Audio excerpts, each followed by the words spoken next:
Val Martin was a fixture in the middle of the golden era of gay porn, starring in various films that teetered on S&M. In the BDSM subsection, Val Martin was a god. In this episode, we're going to celebrate Val Martin, the underground gay porn icon that helped bring out the inner kink in many gay men during the early days of the gay porn industry. This is Demystifying Gay Porn. My name is Ike Grande, and if you watch gay porn, I've definitely helped to get off.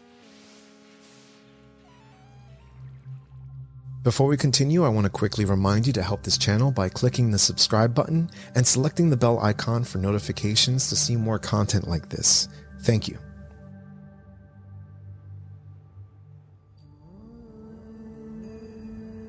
Val Martin was born Valata Martinelli in Brazil on July 19, 1939. He was the only son in a family of 18 sisters.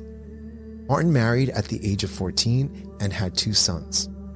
Martin found his way to New York City, where, according to an article in In Touch from 1981, he would become a New York City policeman, a stockbroker, a dancer, a banker, eventually settling on part owner of Probe, a Los Angeles disco featured in the film American Gigolo.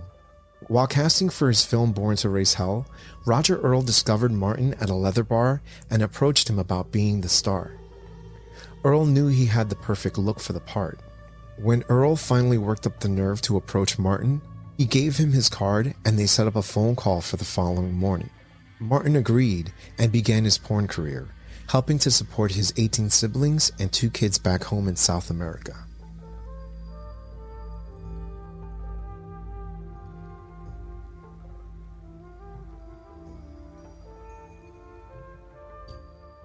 Martin became very involved in the underground gay and leather scene. He also became the unofficial face of Drummer magazine, an American magazine focusing on leather sex, leatherwear, rubber gear, S&M, bondage, and discipline, appearing on its covers and at their events. Drummer organized events called Drummer Slave Auctions. On April 1976, the LAPD raided Drummer's slave auction at the Mark IV baths, where Martin served as the auctioneer. The LAPD arrested 42 patrons, including Martin, John Embry, the publisher of Drummer, John Barney, the magazine's editor-in-chief, Roger Earl, Terry LeGrand, and Fred Halstead, charging them all with trafficking in human slaves, a felony. The event was infamous at the time and remains the stuff of legend. In 1979, Martin was so popular in the underground community, the staff at Drummer appointed Martin as Mr. Drummer.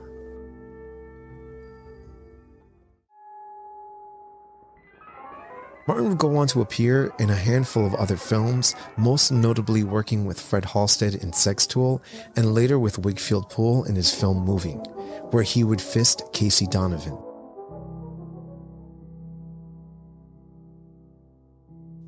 On April 13, 1985, Valata Martinelli, Val Martin, died of AIDS.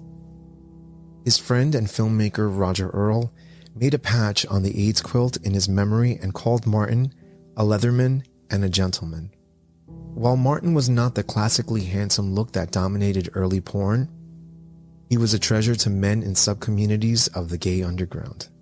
While Martin was not a mainstream model, he went on to be a part of several films that have gone on to have classic status and will live on with every view. You've been watching Demystifying Gay Porn.